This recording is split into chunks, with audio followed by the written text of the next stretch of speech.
Isang mabuting araw po ng linggo sa inyong lahat. Good morning. Sa lahat po ng oras, ang Diyos ay mabuti. Amen. Kahit anong sitwasyon, still nananatili ang biyaya at kabutihan ng ating Diyos.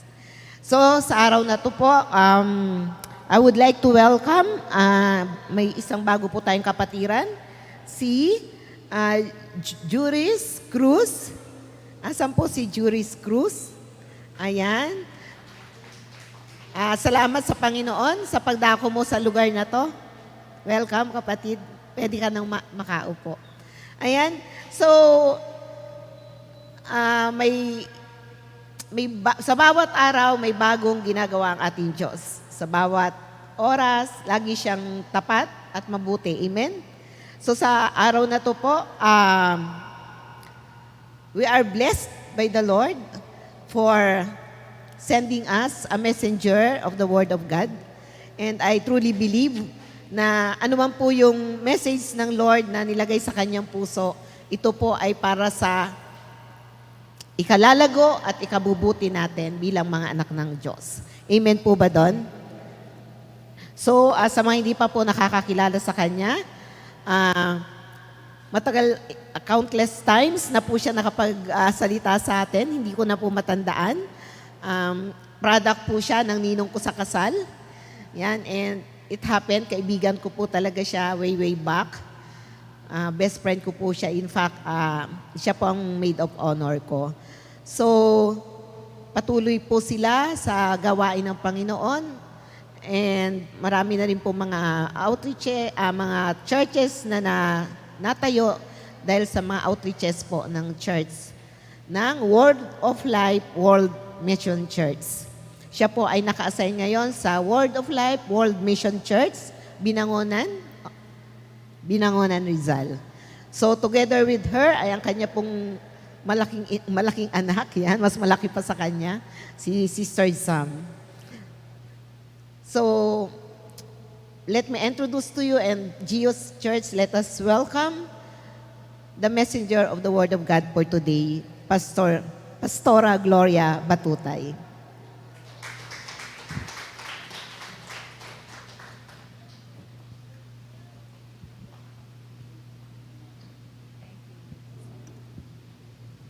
Thank you, Pastora Joy. Kumusta po ang bawat isa? Kapamilya, kapuso, ano? At kay isang pananampalataya sa Panginoon. Alam niyo po, nakaka-excite po, no? Pag tuwing pupunta po kami ng Bulacan, Binangonan. From Binangonan to Bulacan. Magkalapit lang, no? Parehas B. Pero po, lagi po natin tatandaan na always remember the word of the Lord is the word of encouragement. Lahat po ng tumatayo dito ay nakakalip up ng ating pagtayo, ng paglakad sa ating Panginoon. Bago po ako mag-umpisa, tayo po'y manalangin. Panginoong Jesus, marami pong salamat sa umaga pong ito, tunay kang dakila at makapangyarihan. Panginoong Jesus, tunay na ikaw ang Diyos. Ikaw ang maririnig namin, ang salita mo at ang boses mo, Diyos, ay aming mapakikinggan ngayong umaga. Panginoon, gamitin mo ko mightily, Lord, at itago mo ko sa iyong likuran, Panginoon. At marami pong salamat sa mensahe mo na aming maririnig. Tunay na ang lahat po ng papuri, ang lahat po ng pagsamba sa iyo lamang sa pangalan ni Jesus. Amen. Amen. Ayan. Ayan, sige po, ibigay po natin ang malakas na palakpak para po sa ating Panginoon. Ayan. Hallelujah. Ang ating pong pag-aaralan ngayon ay patungkol sa overcomer. Ayan. Sa overcomer po, ano po ba yung naiisip agad natin, no, pag overcomer? Sa Tagalog po nito ay yung, ano po sa Tagalog? Okay, mananaig. Ano pa? Tagumpay, mananagumpay, o mapagtatagumpayan, malalagpasan, o malampasan. Yan po yung overcomer. Ano po ba yung mga bagay, no, sa buhay natin ang mga tingin nating nakakahadlang para tayo ay magpatuloy sa pananampalataya? Or ano ba yung naiisip natin na pagkatakot, no, na para maglingkod sa Panginoon? At ano ba yung mga bagay din na parang nadadoubt tayo or nagkakaroon tayo ng sa puso natin na nagpipigil, no, na alam natin sa puso natin na ang Diyos ay makapangyarihan. Sabi po, ang definition daw po ng overcomer. An overcomer is someone who successfully deals with or gains control over a challenge, obstacle, or adversity. Pero sabi nung iba, di ba, naririnig natin madalas, ito ay no pain, no gain, no? Hindi raw tayo makakagain kapag hindi natin na-experience o naranasan yung pain. Pero po sa Greek word naman, ano po sabi sa Greek word? Greek word is nikao or nikao. Yan po, which means to overpower, to overcomer, or to be victorious. Sabi po sa 1 John 5:4, for everyone born of God overcomes the world. This is the victory that has overcome the world, even our faith. So bago po tayo pumunta rito sa Jesus Church, gumising tayo ng maaga, napakalaking regalo na po na meron tayong hininga. At sa pagbangon po natin, iniisip natin na ang linggo ay magpupuri at magsasamba sa Panginoon. Isa pong pagtayo yun na meron kang pananampalataya. At pag pumunta ka sa bahay panambahan ng Panginoon, isa po iyong karakter na nagpapakumbaba ka na para lumapit sa Panginoon. Pero ang iba, ano yung iniisip nila? Hindi ko naman na kailangan magsimba kasi meron naman akong pananampalataya. Pero sa puso natin, na paglapit natin sa Panginoon, yun po ay meron tayong karakter na nagpapakumbaba tayo at lumalapit tayo sa ating Panginoon. At sino man pong nagtatagumpay sa laban, yung marami kang naririnig na salita ng Panginoon. Tama po ba? Ikaw ba ay magiging overcomer kung wala kang salita ng Diyos? At sabi sa salita ng Diyos, one word can change the life of natin, sa buhay natin.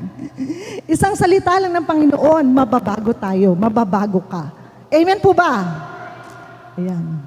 Tapos po sabi po, John, sa sinabi sa 1 John 5:4, yung kung sino man daw po yung magtatagumpay ay yung mga tumawag sa Panginoon.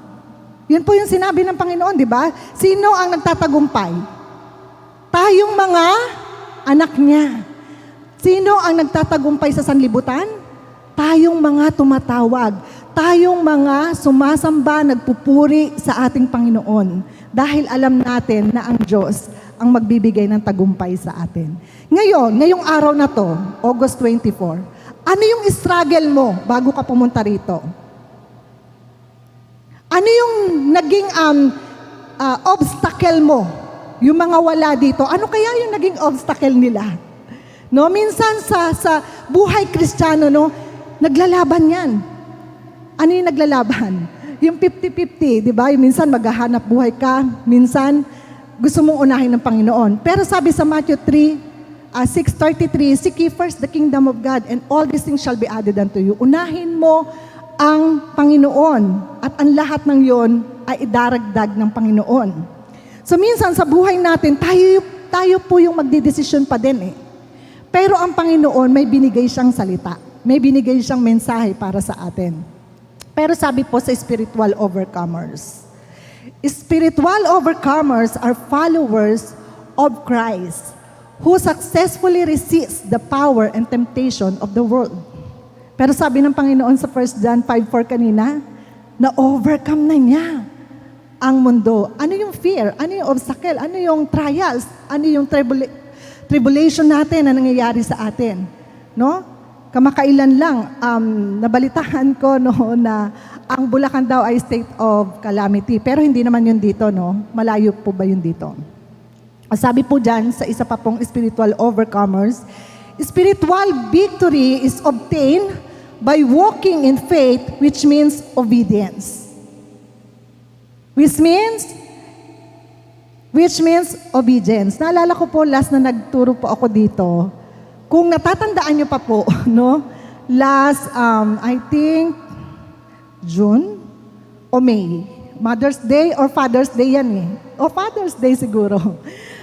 Alam ko yun, may okasyon na yon, kaya nag-preach ako dito. Ang topic po na yon ay obedience brings blessing. Sino po nakakatanda? Ang alam kong nakakatanda noon, ayon, yung nagtaas ng kamay, si brother. Alam kong hindi niya ako makakalimutan. Bakit? Ha? Nanalo siya ng 1,000. Kasi yung obedience brings blessing, yung sumusunod ka na meron kang reward. Meron kang victory. Yun po yun. Pero sabi rito, spiritual victory is obtained by walking in faith, which means obedience. Pero merong way, may kaparaanan na alam natin bilang isang Kristiyano o mananampalataya na matagal na tayo naglilingkod sa Panginoon at alam na natin, itong araw na ito ay ipapaalala sa atin ng Panginoon. Yung 6 na kaparaanan to an overcomer. 6 ways to an overcomer according to the Bible. Number 1. Pero bukod yan, sabi dyan, God wants you to an overcomer in every situation. He wants to rule and reign our life as a king. Nung tinanggap natin si Jesus bilang tagapagligtas, prayer of salvation, ano po yung sinasabi doon? Panginoong Jesus, patawarin niyo po ako at sa araw na ito, ikaw na po ang magmaneho ng aking buhay. Ibig sabihin, no, sa pagtanggap natin sa Panginoon, tinatanggap natin na siya na yung maghahari sa ating buhay. At bilang isang Kristiyano, ramdam natin sa buhay natin kung paano siya kumilos at gumalaw. Kasi may conviction. Kasi sasabihin niya, no, ang Holy Spirit, magre-remind yan sa atin kung tama o mali ang ating ginagawa. Nais ng Diyos yan na paglingkuran natin siya. Pero ang number 1 po dyan ay stay intimate with God. Everything in God's kingdom works through love. Ano pong sabi dyan? Sa Deuteronomy 6:5, you shall love the Lord your God with all your heart, with all your soul, with all your might. Yan po yung sinabi po dyan. You shall love the Lord. Yan po yung intimacy. Sabi po dito po sa context natin, the victory is yours. In every situation. Sabi, in every situation, anuman ang sitwasyon mo ngayon, anuman ang pinagdadaanan mo, anuman ang hadlang o balakid sa paglilingkod mo sa Panginoon, as you stay in connection, kung tayo ay mananatili na nakakonect sa Panginoon, and close intimacy with God, His desires, plans, and wisdom is imparted to your heart. Ini-impart niya sa puso natin kapag tayo po ay nananatiling connected sa Kanya. Pero bakit kaya, no? Minsan kapag tayo ay tumatalikod sa Panginoon, nagbabago yung buhay. Nawawala kasi yung protection. Nawawala yung covering. Nawawala yung blood. Nawawala yung blessing. Nawawala din yung parang init mo sa Panginoon. Pero sabi dito, the victory is yours in every situation as you stay in connection. No, and close intimacy with God. His desires, plans, and wisdom is imparted to your heart. The direction you need to walk in victory comes through relationship with Him. Magiging maganda po yung ating buhay, lalong-lalo na po pag meron tayong relasyon sa ating Panginoon. You can be of good cheer, He has already overcome what you are trying to overcome. Alam niyo po, ang intimacy, ito po yung pakikipagniig, no? Paglapit, no? Sa ating Panginoon. Sabi diyan, intimacy with God refers to a deep personal connection to God. Paano? Saan? Number 1 is prayer. Yung pananalangin natin. As long na nanalangin tayo na patuloy tayong nakikipag-usap sa ating Panginoon through prayer, yan po ay deep personal relationship natin sa Kanya. Number 2 is worship. Napakahalaga po ng pagpuri natin sa Panginoon. No? Kaya po talagang inuuna po yung pagpupuri natin sa Panginoon.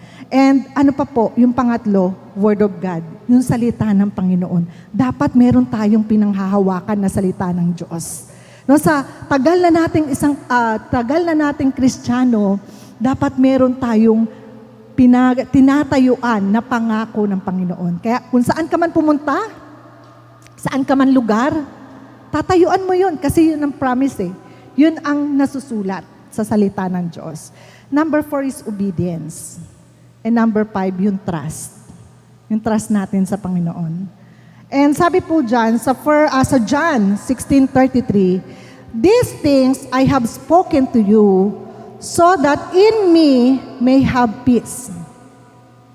In the world you have tribulation, but take courage, I have overcome the world."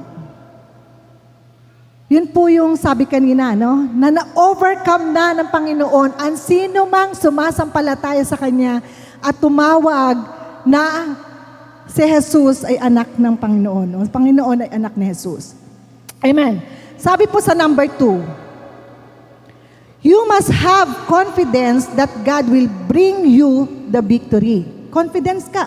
Kasi may salita ka ng Panginoon eh. Tatayuan mo yun. Meron kang prayer, meron kang worship, meron kang word of God. Obedience ka, nagtatrust ka sa Kanya na hindi ka niya pababayaan.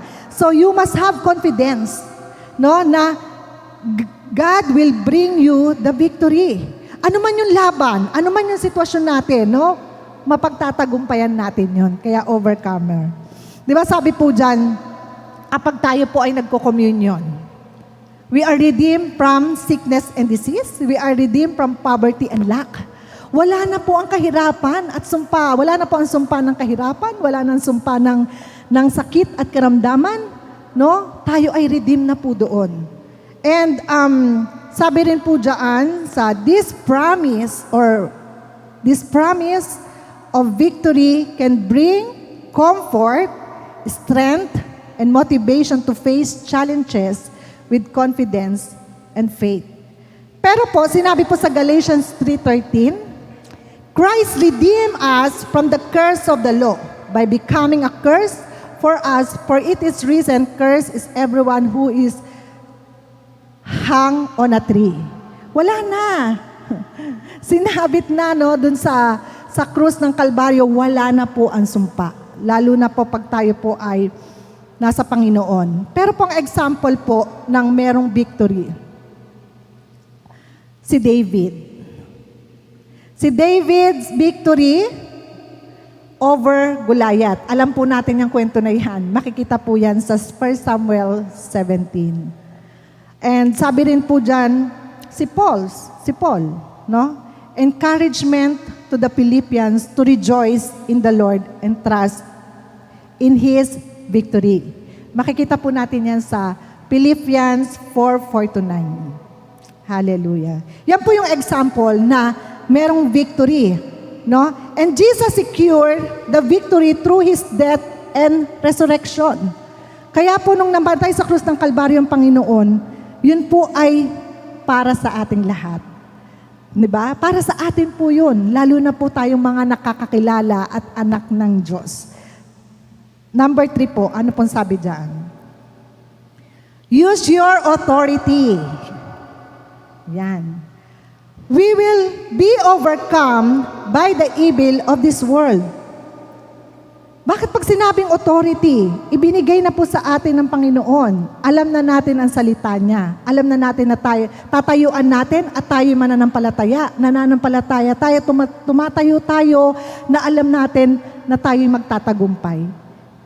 Sabi po dyan sa use your authority God has given. Gamitin daw po natin ang authority na ibinigay sa atin ng Panginoon. Is a powerful reminder of the spiritual authority and influence believers have through Christ. Yung meron po tayong panghahawakan na sinabi ko kanina na salita ng Panginoon. Na hindi po natin yun iiwanan kasi paninindigan natin eh. Alam natin ang Diyos natin ay makapangyarihan, no? Ano man yung pinagdadaanan natin at alam natin sa buhay natin na gagamitin mo yung authority mo na yung salita niya ay buhay. Amen? Buhay ang kanyang salita. Tapos sabi po dyan sa Luke 10:19, Look, I have given you authority over all,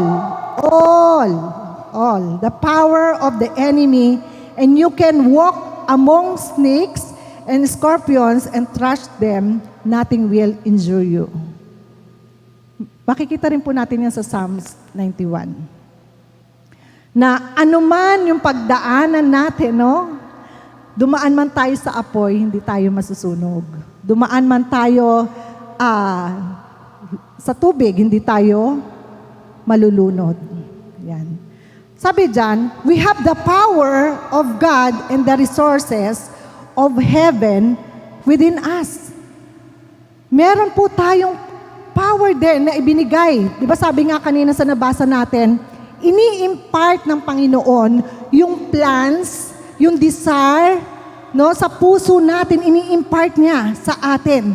Kaya as long na mananatili tayong ang Diyos natin ay buhay, no, binigay sa atin ang kapangyarihan na sabihin kung ano yung hinihingi natin at tatayuan kung ano ang sinasabi ng kanyang salita. And number 4 po, stand in faith.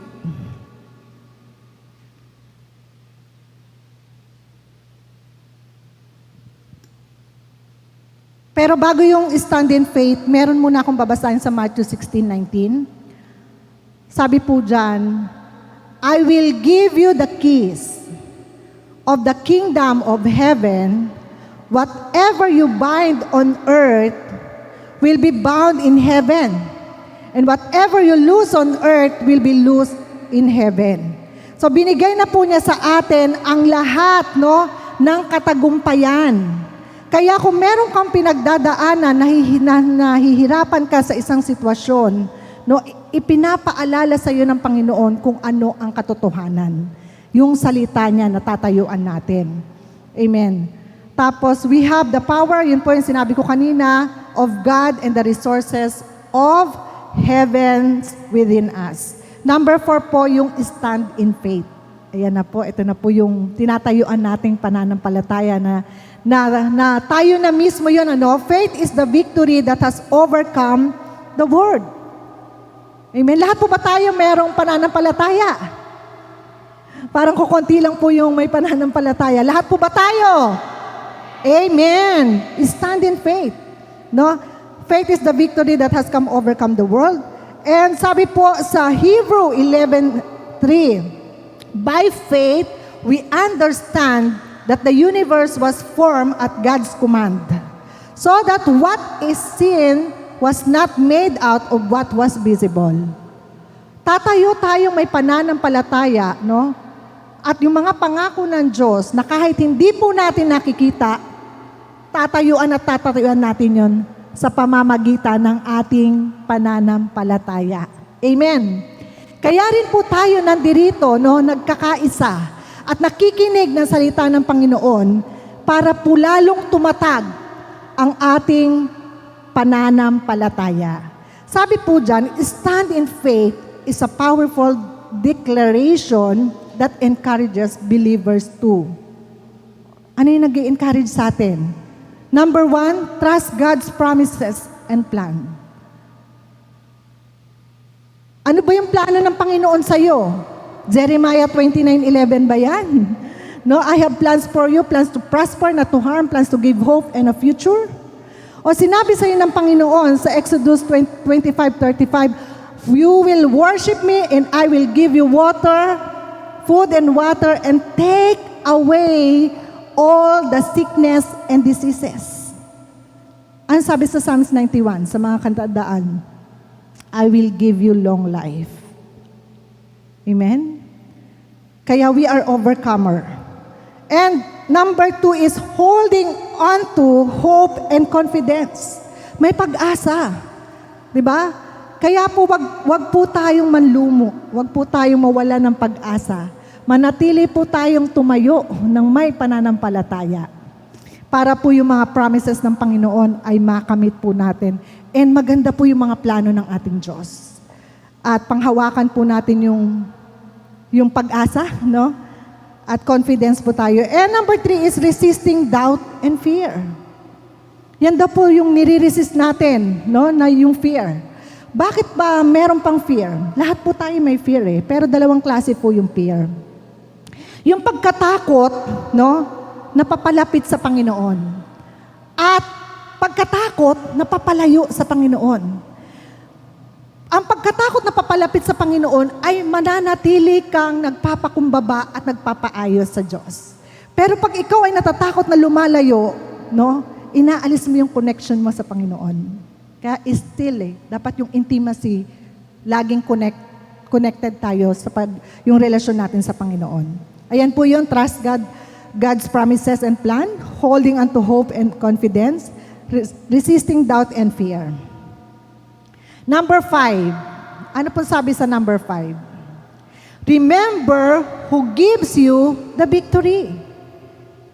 As a victorious fighter, an overcomer who gives you your victories.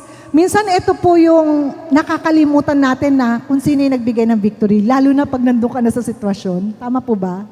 Na minsan hindi mo nakakayanin yung sitwasyon, no? Yung trials, yung pinagdadaanan mo. Pero ito yung sinasabi ng Panginoon, alalahanin natin kung sino yung nagbigay ng victory sa atin. Pasimula pa lang, ano? Namatay na ang Panginoon para magkaroon tayo ng victory para sa atin po yun. Yan, kaya po, yan po yung hindi natin dapat kalimutan. Pero sabi po sa 1 Corinthians 15:57, but thanks be to God who gives us the victory, making us conquerors through our Lord Jesus Christ. Remember who gives you the victory is a powerful reminder that our triumph and success come from God. Ano na yung naging successful na tayo? Yan po yung mga bagay na ipagpasalamat natin sa ating Diyos. Nung wala pa tayo sa Panginoon. Ano na yung tayo noon na ano na yung ngayon tayo? Kaya po nung last Saturday po, nag-service kami Saturday, iba po yung pinagawa ng Panginoon. Alam niyo po yung pinagawa ng Panginoon, ang leading ng Panginoon, magkaroon kami ng circle sa mga member. Tapos na nagkaroon po kami ng circle sa mga member, nag-worship po kami sa Panginoon. Worship. Tapos sabi ng Panginoon, kumustahin mo sila. Alam mo, kinumusta ko po sila, merong mga praise report, merong mga matatagal ng mananampalataya na parang dumadaan pa rin sa struggle. Sabi ko sa kanila, normal po sa isang Kristiyano ang dumaan sa trials, struggles, tribulations, and adversity. Bakit kamo? Kasi doon talaga mahahasa yung character mo eh. Doon tayo tinitest kung paano tayo talagang tatayo na may pananampalataya. And doon sa aming pag-share, no, talagang lumabas yung kanilang yung pag-release, no, kung paano kabuti ang Panginoon.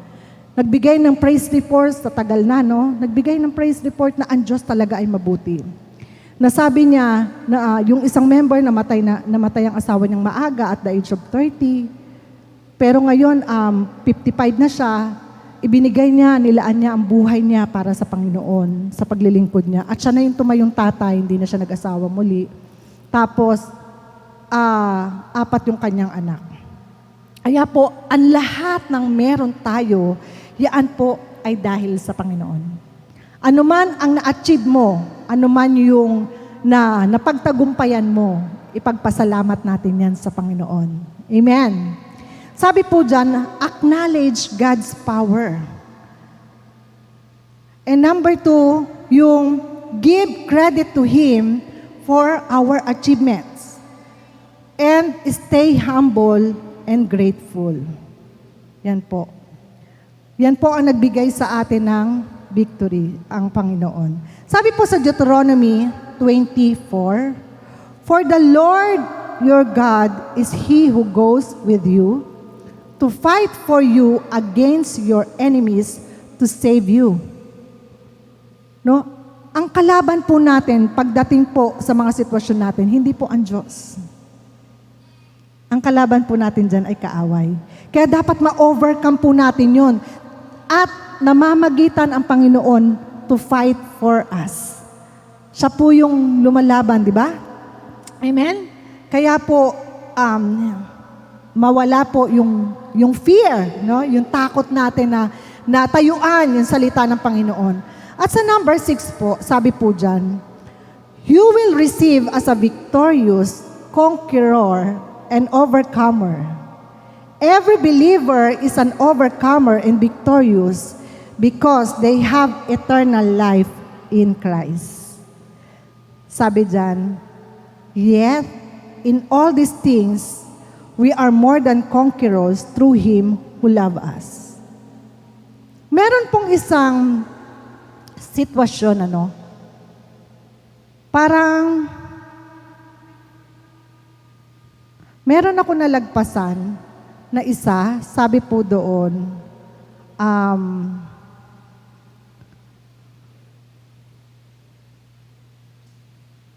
yung trap ng kaaway.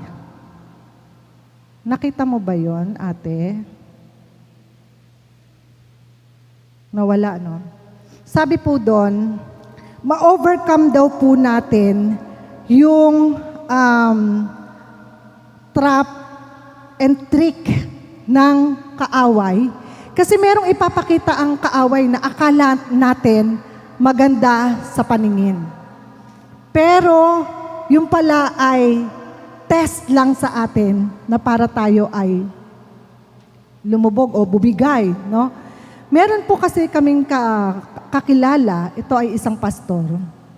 Siya po ay talagang malalim sa ministry. Ang ministry po niya ay international. Ito po ay bread sharing ng Starbucks. Sino po nakakaalam sa inyo na ang Starbucks ay ginawang ministry sa bread sharing? Ito po ay international na nagsusupport sa mga pastors para po may feeding para sa mga childrens. I believe i-connect ko po sa inyo kung marami po kayong childrens dito. Almost 6 months na po kami na nakakonect dito sa International Bread Sharing. Lahat po ng Starbucks sa Mega Mall, first floor hanggang 6th floor. Meron pong mga Starbucks sa outside, sa Ortigas and Mega Mall. Pinipick up po namin yon araw-araw. So 24/7 or 7 days, mga iba't ibang pastor po ang ito po ay samahan para po ma-feed po lalo na yung mga batang hindi nakakatikim ng Starbucks. So pwede rin po siya sa mga youth, sa may mga Bible study. Yun po yung pinifeed. Ngayon po, isa lang po yun sa sample na pinapagawa ng Panginoon sa ministry. Pero itong pastor na to, siya po ay parang trick and trap ng kaaway sa buhay natin na parang ang dami mong inaccept na ministry sa atin. Dapat kung ano lang talaga yung calling na pinapagawa sa atin ng Panginoon, doon lang tayo. Pero siya, ang dami niyang sinalihan. Ito, yung international food sharing and yung kids. Meron din po siyang isang meals and values. Hanggang sa puso niya, meron siyang 4 na anak. Maganda yung ginagawa niya. Yes, maganda, tayo, na nakakapag-ministry tayo. Sa pagmi-ministry natin, sa sobrang pagod niya, na overpatig siya, namatay siya last July.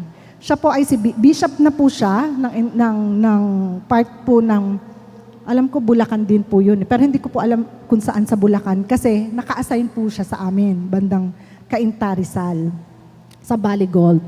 Namatay siya, pero anong makikita natin doon? Save siya. Kasi naglingkod siya sa Panginoon. Yes. Kasi nga, pinagpatuloy niya, ginawa niya yung part niya kung paano siya tinawag ng Panginoon. Pero po, set aside, dun sa family po niya na narinig ng lahat ng mga pastoran, ang relationship po niya sa family, hindi okay. Sablay. Nakuha niyo po ba yung kinuwento ko? Yun po yung nagiging trick and trap ng kaaway. Maganda sa paningin, maganda yung ginagawa. Pero meron palang mga bagay na dapat maayos, na dapat ma-restore. Kasi po pagdating sa ministry, huli po yan eh. Unang-una po, ang aayusin natin dito is yung relationship natin sa Panginoon. Pangalawa po, yung relasyon natin sa family. Sa family. Huwag kang magmi-ministry, huwag kang kukuha ng ministry nang hindi okay ang family. Na hindi okay ang relasyon mo sa Panginoon. Alam, meron po kaming, hawak po namin yung music. Meron po kaming isang napaka-talented na keyboardist. Sobrang talented niya. Manghihinayang ka talaga pag nawala siya sa group, sa team. Pero, nireveal ng Panginoon, inamin niya sa sarili niya na mas masaya siyang nagbi-ministry, pero hindi okay yung relasyon niya sa mami niya o sa parents niya. Kinausap ko siya. Sabi ko, hindi ko kailangan ng talented. Kung mismong ikaw sa sarili mo, hindi okay yung relasyon mo sa family mo. Yes, okay yung relasyon mo sa Diyos. Pero dapat ayusin mo muna ang relasyon mo sa family mo bago ka mag-ministry. Diba? Hindi sayang yung talent. Marami pang taong gagamitin. Nung umalis na siya, sabi niya, sige po, aayusin ko po yung relasyon. Ayos yung relasyon. Naayos ang relasyon. Pero hindi na po siya nag-church. May ganun po talaga na dapat aayusin. Ayusin natin yung relasyon natin sa Panginoon para ma-overcome natin ang lahat na gusto nating ma-overcome. Relasyon natin sa family, sa anak. Pangatlo, ayos dapat yung relasyon mo sa katrabaho mo, yung job mo, yung business mo, yung relasyon mo sa kapitbahay mo, And pang-apat, ministry. Diba? Yun po yung relationship para lalong magkaroon tayo ng intimacy sa Panginoon. Number 1, ayos yung relasyon mo sa Diyos. Number 2, ayos ang relasyon mo sa family. Ayos ang job mo, business mo. At pang-apat, okay ka sa ministry. And yet, in all these things, we are more than conquerors through Him who loves us. And God give us the power to overcome. Remember all the challenges that you have overcome, a fighter and victorious, not a victim. Huwag po tayo magpapabiktima. Kasi alam na natin ang salita ng Panginoon. Amen po ba? Amen. Sabi po dyan, sa triumph over challenges, overcoming obstacles, and emerging stronger. Victory is a spiritual battle, standing firm against spiritual forces of darkness. Inheritance and reward, receiving God's promises and reward. Amen. Ngayon po, naalala natin yung 6 na yon. Ano ba yung 6 na yon? Number 1 is intimacy with God. Ano po yung number 2? You must have confidence that God will bring you the victory. Number 3 is use your authority. Number 4, stand in faith. Number 5, remember who gives you the victory. And number 6, sabi po dyan, you will receive as a victorious conqueror and overcomer. Ngayon po, tatayuan natin yon. Overcomer ka po ba? Overcomer. Overcomer ka po. Amen. Ano po sa puso natin ang nakakapaghadlang sa paglilingkod natin sa ating Diyos? At ano pa po ba yung mga naiisip natin na nag-i-struggle tayo sa sitwasyon natin na hindi tayo magpatuloy? At ano pa po ba yung mga doubt na naiisip natin na ang pangako ng Diyos ay totoo ba o hindi? Pero maliwanag na narinig natin ang mensahe ng Panginoon na ang lahat ng promises na ay totoo. Naniniwala po kayo doon. And we are redeemed, no? Wala na pong kahirapan, wala nang sumpa ng sakit at kawalan. Tayo po ay redeemed na. Dahil lang sa ating pagtayo sa pananampalataya. Amen po ba? O, isang sigaw nga po na I am an overcomer. Ayan. To God be the glory. Amen and amen. Maaari po ba tayong tumayo?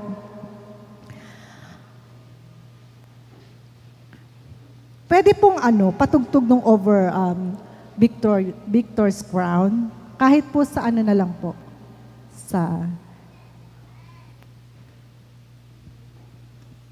Tapos, dito po sa kantang ito na Victor's Crowns, ito po ay isang panalangin. Panalangin po na kung saan we are overcomer. Ayan. So tayo po ay gagawin po natin itong isang awiting panalangin na idinideklara natin na we are overcome. Hallelujah.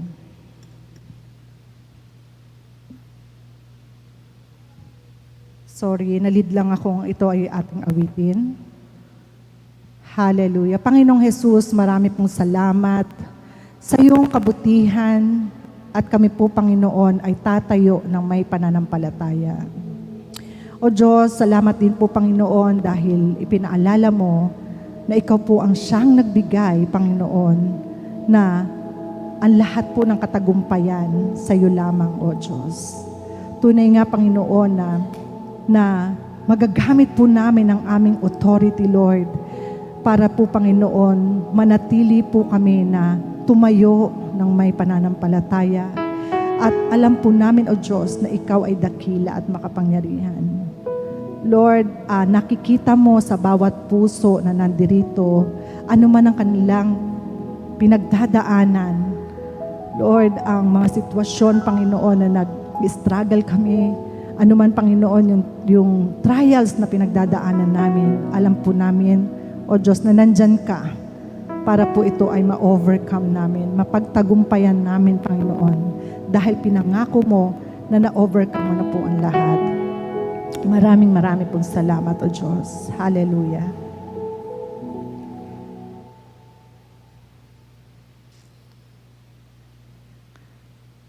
Meron po? Okay. Hallelujah. Thank you, Jesus.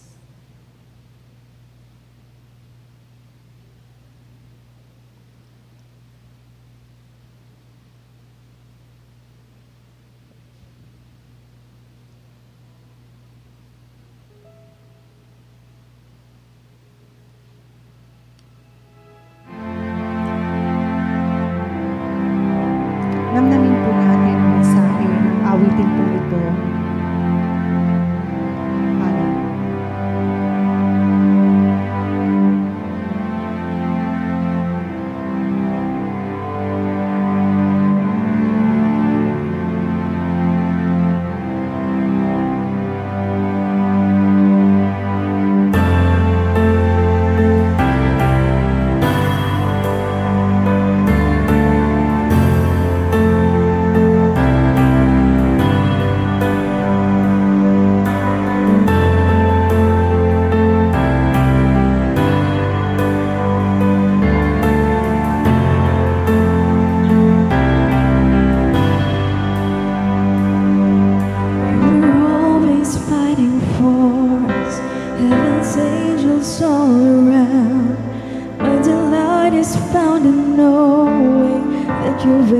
victor's crown. You're my help and my defender. You're my savior and my friend. By your grace I live to worship you. At the mention of your greatness, in your name I will bow down. In your presence fear is silent, for you wear the victor's crown. Let your glory fill this temple, let your power overflow. By your grace I live and breathe to worship you. Hallelujah.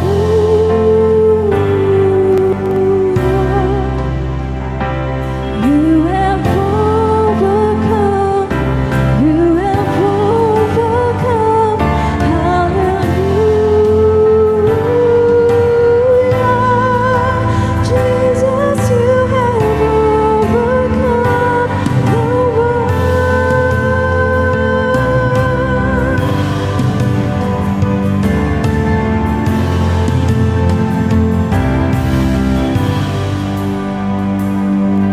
You were ever interceding as the lost become the found.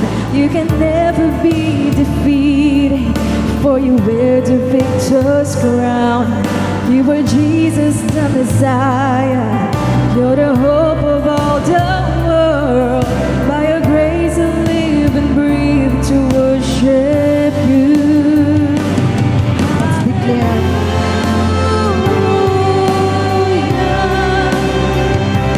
You have overcome. You have overcome. Hallelujah. Jesus, you have overcome the world. Jesus, you have overcome the world.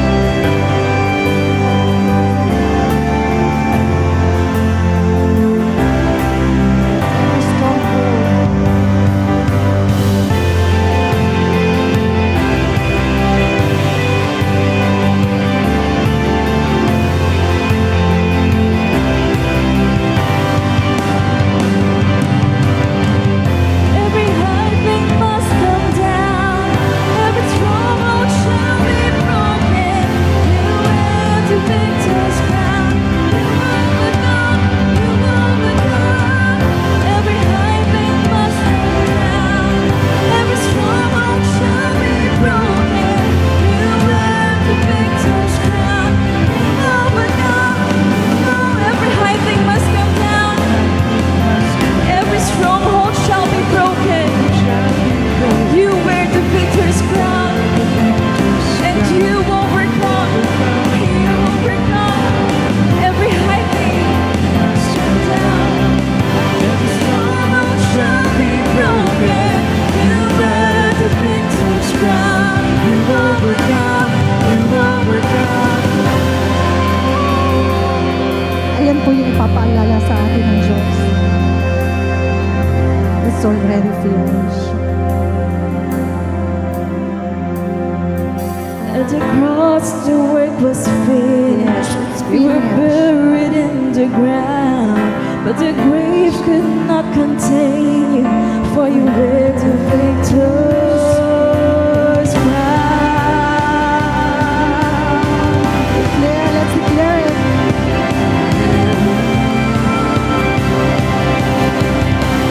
Hallelujah.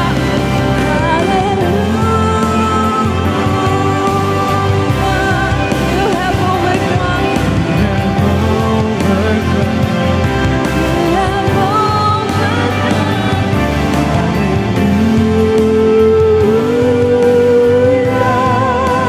Jesus, you have overcome the world. Every stronghold shall be broken. You wear the victor's crown. You've overcome. You've overcome. Every high thing must come down. Every stronghold shall be broken. You wear the victor's crown. You've overcome. You've overcome. Every high thing must come down. Every stronghold shall be broken. You wear the victor's crown. You've overcome. You've overcome. Every high thing must come down. broken. You wear the victor's crown. You overcome. You overcome. Every stronghold shall be broken. You wear the victor's crown. You overcome. You overcome. Every high thing must come down. Every stronghold shall be broken. You wear the victor's crown. You overcome. You overcome.